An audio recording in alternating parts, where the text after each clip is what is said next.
Christ Center presents Let's Talk About Love, a program focusing on romantic and family relationships. Our church is located at 1615 West Shelton Avenue in the heart of West Oak Lane in Philadelphia, Pennsylvania 19126. Our phone number, 215-LIVRITE, Live Right.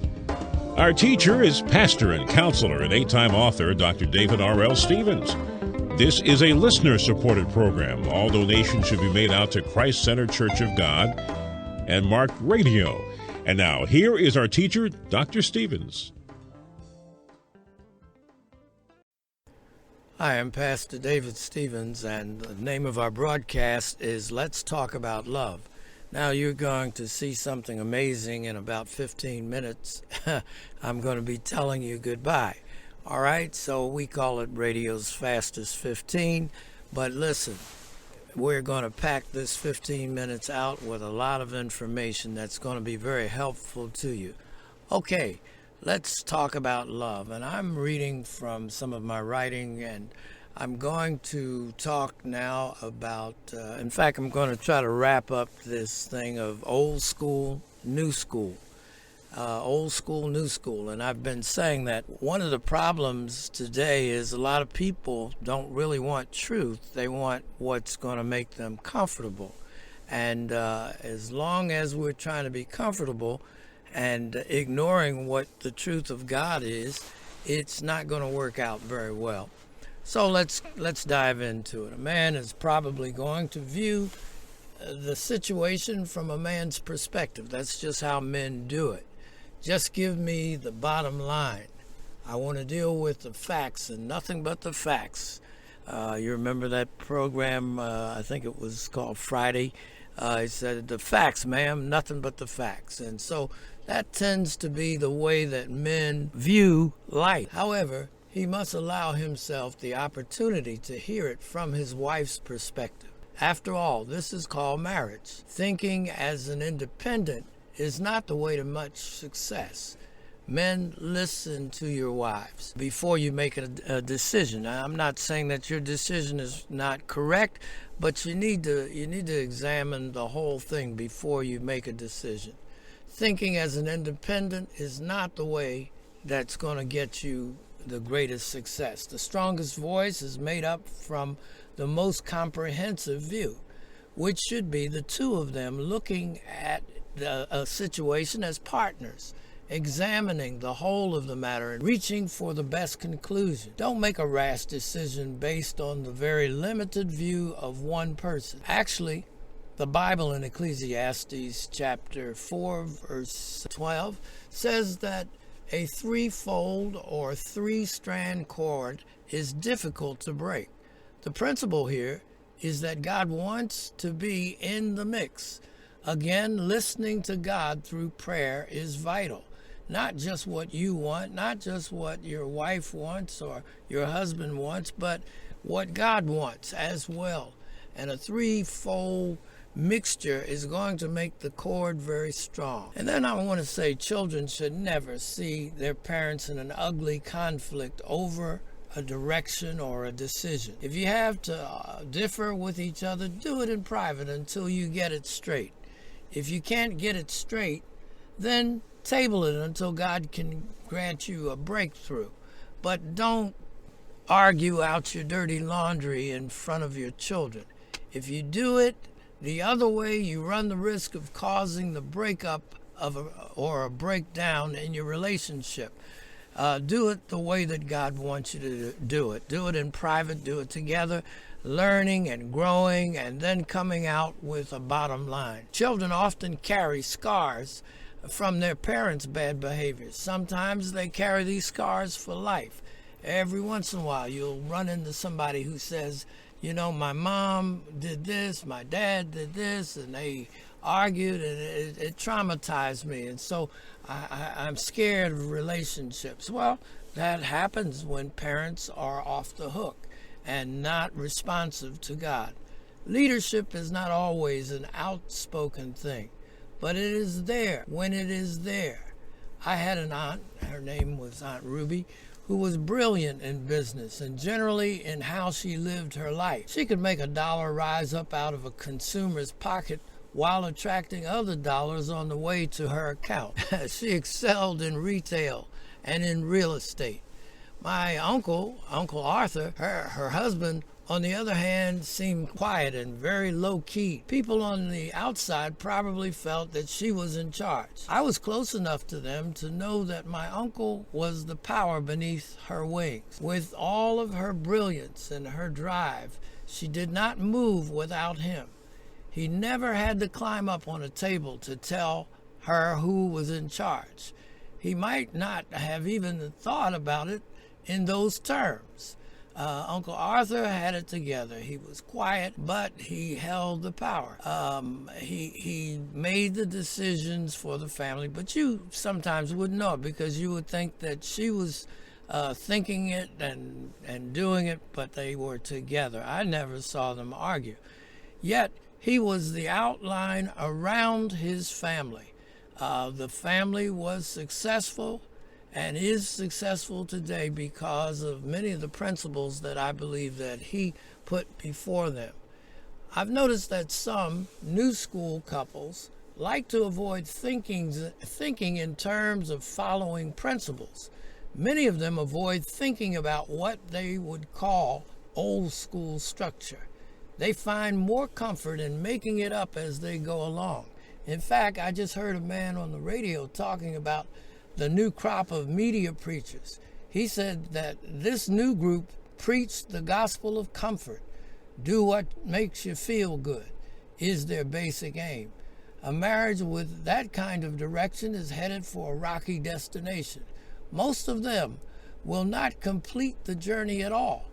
I liken these comfort preachers to the new school couples who pretty much share the same working philosophy. Do what makes you feel good.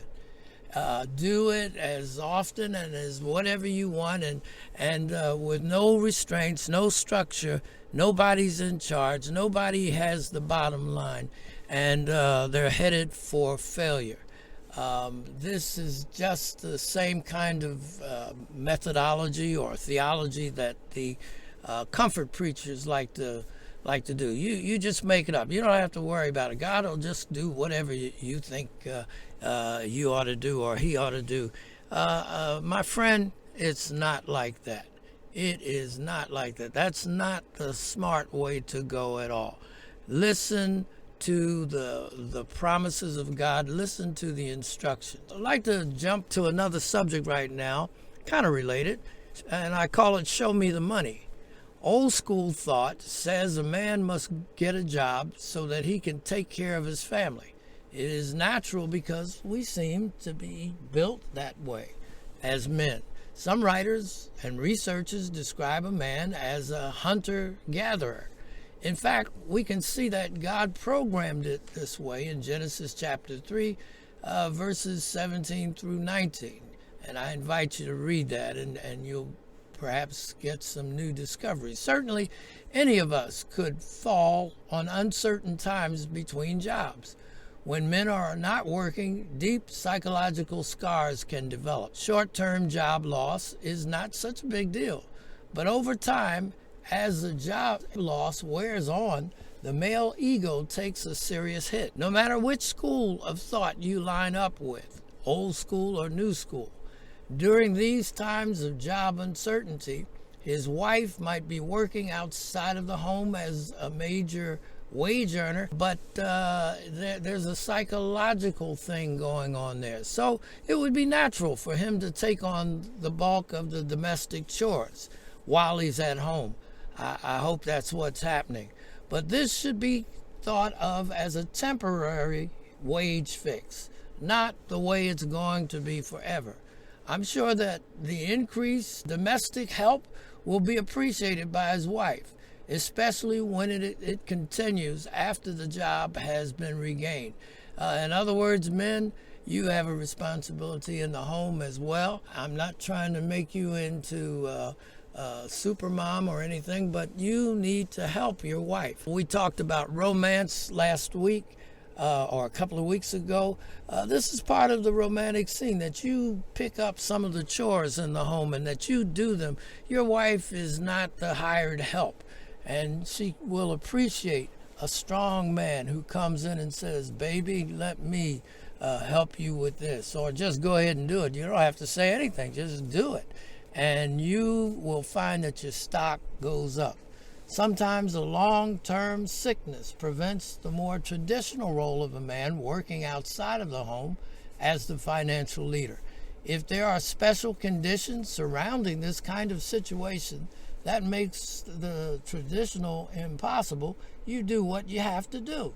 This is certainly understandable. I am really speaking here to those who like to experiment and tamper for tamper's sake. Real men are not impressed by men who just like to stay home while sending their wives out to work. There's an old African-American word called trifling. I don't hear it a whole lot anymore, but trifling, which means shiftless and lazy. Old school says the man must work. Changing this around is problematic. Like an old farmer said, some things should just not be fooled with. Finances are always going to be of concern in a marriage. In fact, out of control finance is stated by researchers as one of the leading causes of divorce. Since we are talking about working and earning money in the labor force, one area of concern to some is wives making more money than their husband. I'm not sure that wives bringing in more money has to be a striking point in a marriage relationship. It's more mental than anything. Get over it. It should not be about the sum of money brought into the home and who brings what. Why not see it that both parties are working together? The sum total is what should be looked at. If the man brings in $20,000 a year and the wife's total income is $35,000, their joint income is what you look at. They make $55,000 annually. Who really cares who brings in the most? Thank God for the $55,000 and move on. So we're not trying to say to men that you got to bring in the top salary. You just got to work. That's part of a man's makeup and should be part of your makeup. But if you are in between jobs and you have to do some things at home and that's your plight for now, okay, suck it up and go do what you need to do. But then remember that God is putting the responsibility of management on the shoulders of the man. Listen, I told you, it's Radio's Fastest 15.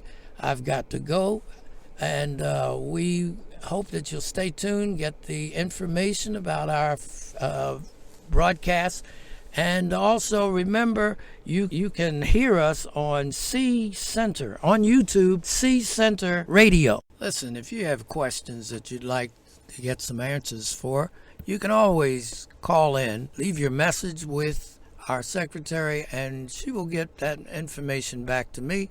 I'll do my best to come up with some answers for you. I'm sorry that we can't talk to you one-on-one on this radio broadcast, but we certainly can get you some answers. So don't forget, call us at Live Right, LIVRITE, and that's in area code 215. Okay, this is Dr. Stevens signing off. See you again next week. We hope you've enjoyed this edition of Let's Talk About Love. This program has been presented by Christ Center Church of God, 1615-19 West Shelton Avenue in the heart of the West Oak Lane section of Philadelphia. Our speaker has been Dr. David Stevens, pastor, counselor, and award-winning author.